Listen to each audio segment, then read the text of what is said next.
Now further more 1968 में Stephen Hawking को institute of astronomy, जो कि कैम्ब्रिज में था, इंस्टीट्यूट ऑफ एस्ट्रोनॉमी, उसका मेंबर बना दिया गया आफ्टर हिज पीएचडी। और अगर हम इसकी साइंटिफिक और एस्ट्रोनॉमिकल कंट्रीब्यूशंस की बात करें तो सबसे ज़्यादा जो इसकी कंट्रीब्यूशन है वो ब्लैक होल्स के मुतालिक है कि इसने second law of the black hole discover किया और ब्लैक होल्स पे काफ़ी ज़्यादा रिसर्च की।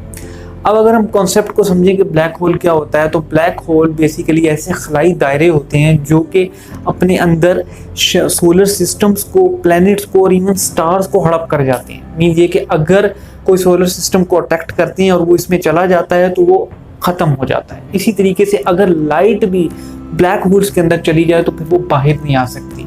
इसलिए समटाइम्स यहाँ साइंस की दुनिया में ब्लैक होल्स को मौत का गड्ढा भी कहा जाता है, क्योंकि जो चीज़ भी इसमें चली जाती है वो इससे फिर बाहर नहीं आती। ये बेसिकली ब्लैक होल्स का एक सादा सा कॉन्सेप्ट है। तो इस कॉन्सेप्ट के ऊपर काफ़ी ज़्यादा थ्योरी दी इसने स्टीफन हॉकिंग ने। और इसी ब्लैक होल के सिलसिले में एक और टर्म इंट्रोड्यूस की स्टीफन हॉकिंग ने, which is known as Hawking radiation. Hawking radiation का ये मतलब है कि स्टीफन हॉकिंग का कहना था कि ब्लैक होल्स एमिट करती है कुछ radiations which are composed of the subatomic particles. कुछ ज़र्रात से बनी हुई रेडिएशंस होती है जो कंटिन्यूसली ये ब्लैक होल्स एमिट करते रहते हैं, उनको हॉकिंग रेडिएशंस का नाम दिया गया। और कॉस्मोलॉजी की दुनिया में इस दरियाफ्त ने भी काफ़ी बड़ा काम अंजाम दिया। सो इन्हीं साइंटिफिक कॉन्ट्रीब्यूशंस की बिना पर 1977 को स्टीफन हॉकिंग को with chair professor in gravitational physics hire किया गया। ये अपनी व्हील चेयर पर ही मूव करता और इसी के साथ यहाँ वहाँ पर स्टूडेंट्स को पढ़ाता। और इसी साल इसको Albert Einstein medal and honorary doctorate award भी मिला। लेकिन यहाँ पर एक इंटरेस्टिंग बात ये कि स्टीफन हॉकिंग को पूरी ज़िंदगी एक भी नोबेल प्राइज़ नहीं मिला, इतनी कंट्रीब्यूशंस के बावजूद। इसलिए क्योंकि साइंस की दुनिया में नोबेल प्राइज़ उस साइंटिस्ट को दिया जाता है जिसकी थ्योरी कंप्लीटली वेरीफाई हो जाती है। लेकिन स्टीफन हॉकिंग की जो हॉकिंग रेडिएशंस और जो ब्लैक होल पे बाकी कंट्रीब्यूशंस थी उनको वेरीफाई नहीं किया गया, वेरीफाई नहीं हो सकी, and that's why Stephen Hawking को never get a Nobel prize. तो यहाँ पर ये भी एक इंटरेस्टिंग पॉइंट है।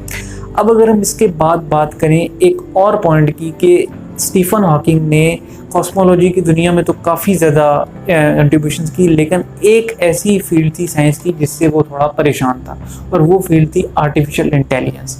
आर्टिफिशियल इंटेलिजेंस से बजाते खुद स्टीफन हॉकिंग थोड़ा सा खौफज़दा था और इसी वजह से ये कहता था कि artificial intelligence could and the Mankind, means artificial intelligence इंसानियत को ख़त्म कर सकती है। तो कल को इंसानी नस्ल और इंसानियत का ख़ात्मा भी हो सकता है, और इसी चीज़ से स्टीफन हॉकिंग आर्टिफिशियल इंटेलिजेंस की डेवलपमेंट के खिलाफ था। इन कॉन्ट्रीब्यूशंस के साथ साथ स्टीफन हॉकिंग ने बहुत सारी साइंटिफिक बुक्स भी लिखी, और ये ही was the writer as well as co writer of the many books.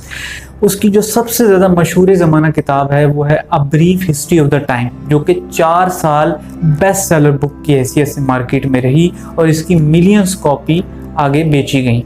इसी तरीके से इसकी डिफरेंट बाकी किताबें जो हैं वो हैं universe in a nutshell, George secret की टू द यूनिवर्स। ये एक ऐसी किताब थी जिसमें जॉर्ज एक छोटा सा लड़का है जो कि ट्रैवल करता चला जाता है और दुनिया और कायनात के राज़ों को एक्सप्लोर करता चला जाता है।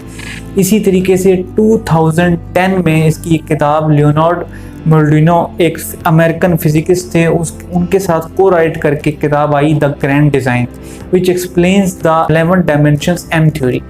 एम थ्योरी एक फिजिक्स की थ्योरी है, उसकी 11 डायमेंशंस को एक्सप्लेन करने के लिए ये बुक थी। इसी तरीके से एक और इनकी किताब थी which is theory of everything. इसी तरीके से एक फ़िल्म भी थी स्टीफन हॉकिंग की ज़िंदगी पे बनाई गई जिसका नाम था थ्योरी ऑफ एवरीथिंग, और जिसमें एडी रेडमेन एक हॉलीवुड के अदाकार थे, उन्होंने स्टीफन हॉकिंग का रोल प्ले किया था। इसके साथ साथ स्टीफन हॉकिंग की कुछ और बुक्स जैसा कि on the shoulders of giants and God created the integers भी थी। अगर हम इसकी लास्ट और आखिरी बुक के बारे में बात करें तो वो थी brief answers to the big questions. इसमें इसने कुछ बड़े सवालों के छोटे और मुख्तसरन कंक्लूडिंग जवाब दिए थे, और इस बुक के आखिर में लास्ट में जो इसके कंक्लूडिंग वर्ड्स थे वो ये थे कि there is no God, no one directs this universe. Means इसने खुल्लम खुल्ला अंदाज में दैरियपन और एथिज़म का ऐलान कर दिया था और यह खुदा के वजूद में बिलीफ नहीं रखता था। इसी तरीके से इसने ABC न्यूज़ में भी एक अपना इंटरव्यू दिया था जिसमें इसने यही बात कही थी कि मैं खुदा के वजूद में बिलीफ नहीं रखता।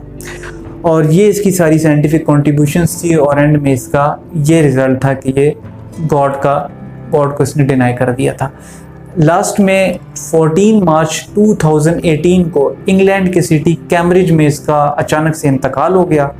तो इस तरीके से एट द एज ऑफ 76 तक ये शख्स जिया और ये एक ऐसा शख्स था जिसको बीमारी की वजह से डॉक्टर ने सिर्फ 2 साल का टाइम दिया था कि 2 साल तक तुम्हारे पास ज़िंदगी है, लेकिन ये उसके बाद भी 55 ईयर्स और ज़्यादा जिया और 76 ईयर्स की एज में इंग्लैंड की सिटी कैम्ब्रिज में इसका इंतकाल हो गया। तो उम्मीद है गाइज़ आपको ये वीडियो और स्टीफन हॉकिंग की बायोग्राफी पसंद आई होगी, तो काइंडली इसको ज़रूर लाइक कीजिए और अपने दोस्तों के साथ ज़रूर शेयर कीजिए। थैंक यू, शुक्रिया एंड अल्लाह हाफिज़।